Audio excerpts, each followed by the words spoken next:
भारत के एकदम पड़ोसी देश नेपाल ने फेसबुक, इंस्टाग्राम और एक्स समेत 26 सोशल मीडिया प्लेटफॉर्म पर प्रतिबंध लगा दिया है पूरी तरह से। इन प्लेटफॉर्म्स को 7 दिनों के अंदर नेपाल के इंफॉर्मेशन एंड ब्रॉडकास्टिंग मिनिस्ट्री की तरफ से रजिस्ट्रेशन कराने के लिए कहा गया था, लेकिन वो ऐसा नहीं कर पाए, या कहें कि उन्होंने ऐसा नहीं किया। केपी शर्मा ओली सरकार ने कंपनीज के लिए पंजीकरण पूरा करने के लिए 28 अगस्त से लेकर 7 दिनों की समय सीमा तय की थी। यह समय सीमा बुधवार रात समाप्त हो गई। अधिकारियों की तरफ से बताया जा रहा है कि यह प्रतिबंध पूरे देश में तत्काल प्रभाव से लागू हो चुका है और मंत्रालय ने संबंधित कंपनियों को एक लेटर जारी करना भी शुरू कर दिया है कि आपने हमारी शर्तों को नहीं माना, रजिस्ट्रेशन नहीं कराया, इसलिए नेपाल में आपका पूरा प्लेटफॉर्म हम ब्लॉक करते हैं, इसको हम रद्द करते हैं। सरकार ने नियमों का पालन न करने वाले प्लेटफॉर्म्स को निलंबित करने की चेतावनी पहले ही दे दी थी। इसे लेकर अब पूरे देश में बवाल मच गया। कई सारी तस्वीरें सामने आई है, आप इस वक्त देख भी सकते होंगे। जेन जी के प्रदर्शनकारी, जी हां, जेन जी वो एक तरह से कहें कि युवा जिनकी तरफ से यह प्रदर्शन किया जा रहा है, और इन्होंने नेपाल की संसद तक में घुसकर जमकर बवाल किया। ये लोग वो हैं जो आज की तारीख में स्मार्टफोन का बखूबी इस्तेमाल करते हैं और भरपूर तरीके से ये सोशल मीडिया के अलग अलग प्लेटफॉर्म पर अपने आप को एंगेज रखते हैं और पूरी तरह से उनका इस्तेमाल करते हैं। और ये नागवार गुजरा उनको नेपाल सरकार का कदम। अब ये जानने की कोशिश करते हैं कि इस सब के पीछे असली वजह क्या है। कहा यह जा रहा है कि इन सब के पीछे चीन हो सकता है, चीन ही है जो आए दिन नेपाल को अस्थिर करने में लगा हुआ है। नेपाल की टेंशन में वो और भी अपनी भूमिका निभा रहा है, समझने की कोशिश करेंगे। मेरे साथ नवभारतटाइम्स.com के साथी सहयोगी दिनेश मिश्र जी जुड़ चुके हैं। नमस्कार, मैं रविंद्र सिंह आपके साथ। चीन में आग लगाकर, ये कहें कि नेपाल में आग लगाकर चीन को क्या मिलेगा दिनेश जी? देखिए, एक तो सबसे बड़ी चीज़ हमें भारत की भौगोलिक स्थिति को समझना पड़ेगा कि भारत की जो नेपाल से सीमा है करीब 1751 किलोमीटर है। एक बहुत बड़ी सीमा है, और ये सीमा मतलब अब कई जगहों पर आप कह सकते हैं कि कायदे से इसकी परिभाषा भी तय नहीं की गई है और न बाड़बंदी की गई है। तो आमतौर पे भारत और नेपाल के नागरिक मतलब एक दूसरे से जुड़े हुए हैं। उनमें एक समय तो रोटी बेटी का भी संबंध था, जैसे बिहार साइड में और उधर पूर्वांचल में काफ़ी मधेसी लोगों का बड़ा जुड़ाव था यहाँ पे। तो आज भी वहाँ पे मधेसी लोग प्रमुख रूप से हैं। लेकिन असल समस्या पिछले दिनों से, जब से मतलब आप देखेंगे कि जब से राजशाही ख़त्म हुई, क्योंकि राजशाही दौर में भारत का काफ़ी मतलब एक तरह से समझ लीजिए कि वहाँ वर्चस्व था।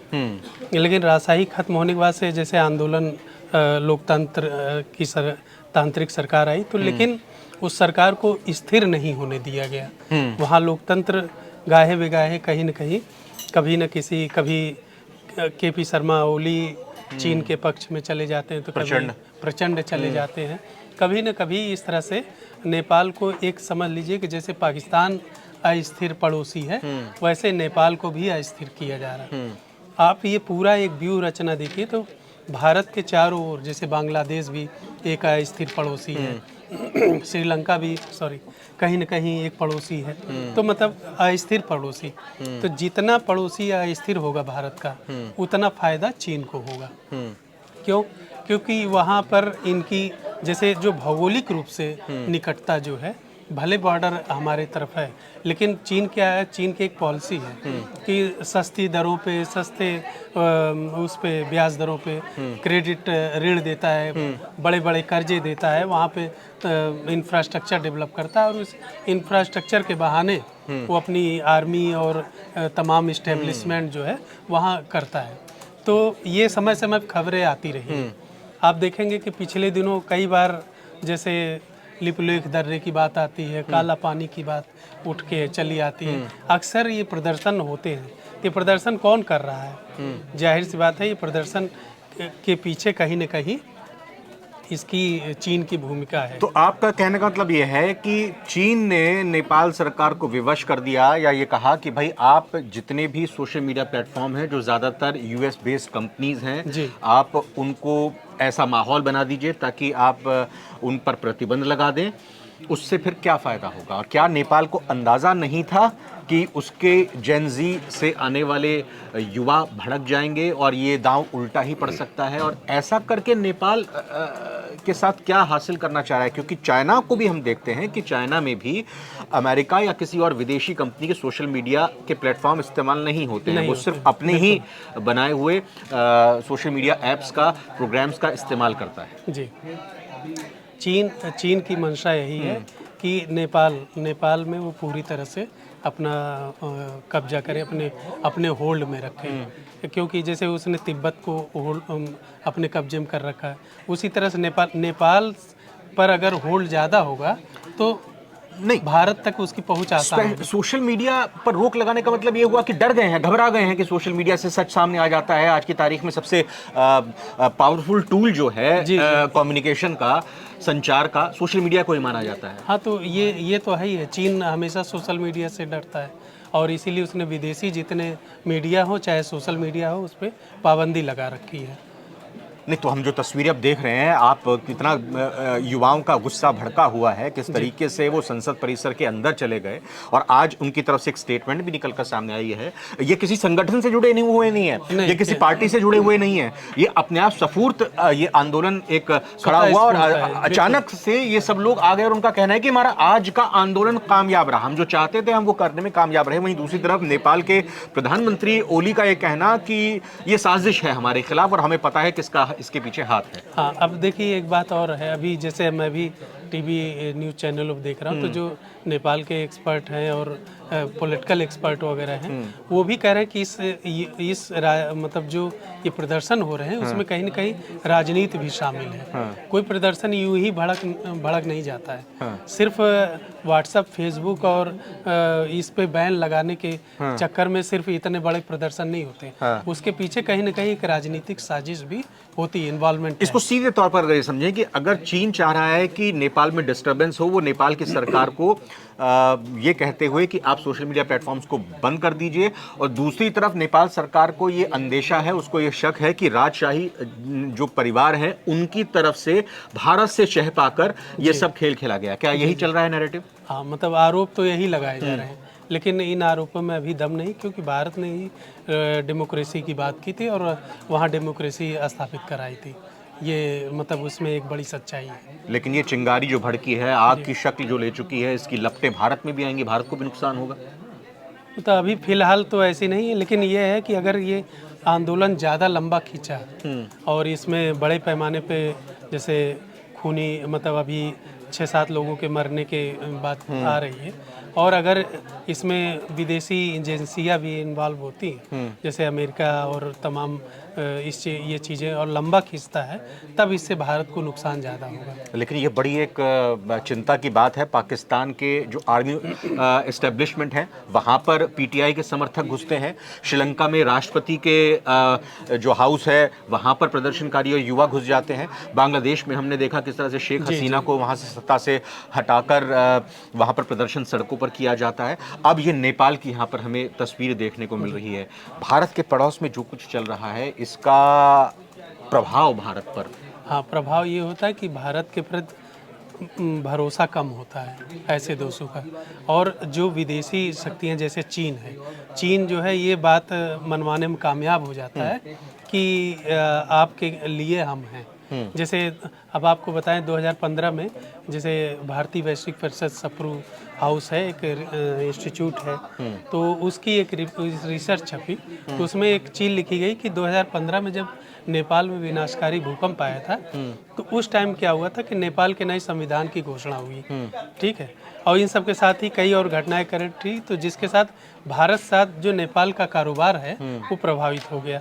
आपने देखा होगा बहुत लंबे समय तक कई सैकड़ों ट्रक खड़े थे, आपने देखा होगा उनको एंटर नहीं करनी चाहिए, उन्होंने मना कर दिया भारत की मदद लेने से। उस टाइम से 2016 में मतलब चीन और नेपाल में ट्रांसपोर्ट को लेकर के एक समझौता हुआ, और उसके बाद से चीन ने नेपाल के लिए, मतलब चीन ने नेपाल में एक रास्ता खोल दिया, और ये रास्ता था BRI। इससे चीन के बेल्ट एंड रोड इनिशिएटिव के लिए रास्ता बनाया, जिसे 2017 में हस्ताक्षर किए गए।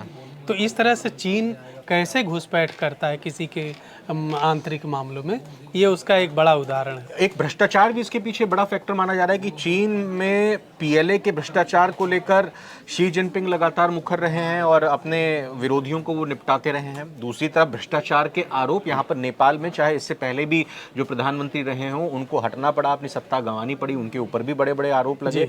ये गुस्सा माना जा रहा है कि ये एक तरह से कहें कि सोशल मीडिया बैन करने के खिलाफ तो उठाया ही गया है ये कदम युवाओं की तरफ से, लेकिन वो मौजूदा सरकार जो लोकतंत्र के जरिए लोकतांत्रिक तरीके से चुनी गई है उसके खिलाफ ये आक्रोश भी है भ्रष्टाचार के हाँ खिलाफ। बिल्कुल, मेन तो वही है, भ्रष्टाचार है जो युवाओं में इस बात को लेकर के नहीं कि फेसबुक बैन कर दिया। मेन चीज़ है कि उनकी जो स्वतंत्रता है, आज़ादी है और तमाम इस चीज़ों को जो उनके जैसे नौकरियां घट रही हैं, इंडस्ट्री कम हो रही है, हर चीज़ को देखते हुए और वहाँ के जो नेता हैं अपने पैसे बना रहे हैं और वो चीन से समझौते कर रहे हैं, चीन जा रहे हैं, चीन से ट्रेनिंग ले रहे हैं, तमाम इस तरह की कई रिपोर्ट आ चुकी हैं जिसको लेकर के, और इस अतिक्रमण को नेपाल की सरकार जो है चुपचाप सहन कर रहे हैं। लेकिन जो नेपाल का युवा है, जो जेन जी का युवा है, उसे सोशल मीडिया सारी चीज़ें पता चल रही हैं कि क्या हो रहा है क्या नहीं, सरकार हमारे लिए कितना कर रही है, या चीन को हमारा भविष्य बेच रही है। अभी आपने देखा होगा कि ज़्यादातर तख्तियाँ जो लेकर के युवा खड़े हैं, वो बैनर लेके क्या खड़े हैं, वो यही कह रहे हैं कि हमारा भविष्य मत बेचो। वो चीन की तरफ सीधा, हाँ, वो चीन की तरफ इशारा है, कह रहे हैं कि हमारा भविष्य मत बेचो।